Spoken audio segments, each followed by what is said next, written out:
Halo semuanya, selamat datang di channel kami. Kali ini kita akan membahas sesuatu yang mungkin sering kita alami, yaitu menunda-nunda. Siapa di sini yang pernah merasa punya banyak tugas, tapi akhirnya malah menonton video YouTube ini? Jangan khawatir, kamu tidak sendiri. Menunda-nunda atau procrastination adalah hal yang sangat umum terjadi. Tapi, pernahkah kamu bertanya-tanya, apa yang sebenarnya terjadi di dalam kepala kita saat kita menunda-nunda? Yuk, kita cari tahu bersama. 1. Mengapa kita menunda-nunda? Pertama-tama, mari kita bahas alasan di balik menunda-nunda. Banyak dari kita sering berpikir bahwa kita menunda-nunda karena malas.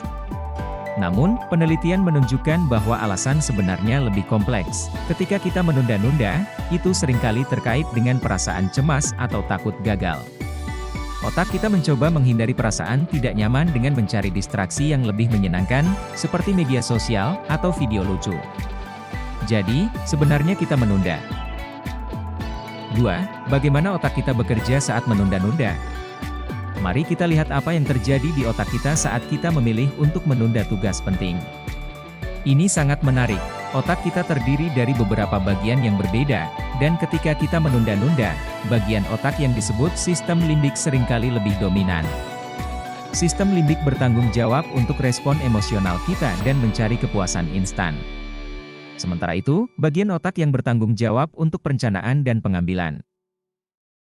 Selanjutnya, mari kita bahas dampak negatif dari kebiasaan menunda-nunda.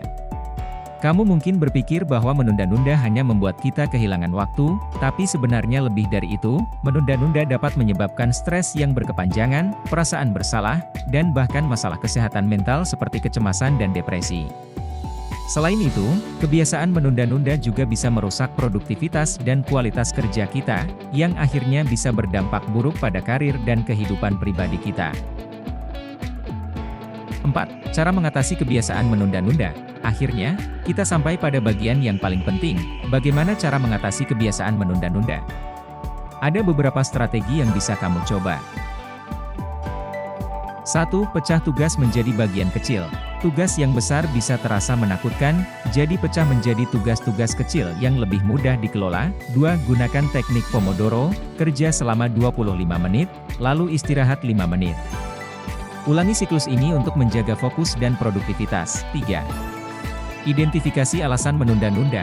Apakah karena takut gagal, merasa cemas, atau karena tugasnya terlalu membosankan? Mengetahui alasannya bisa membantu kamu mencari solusi yang tepat. 4. Buat daftar prioritas, tuliskan tugas-tugas yang harus diselesaikan dan urutkan berdasarkan prioritas. Fokus pada tugas yang paling penting terlebih dahulu. 5. Ciptakan lingkungan yang kondusif.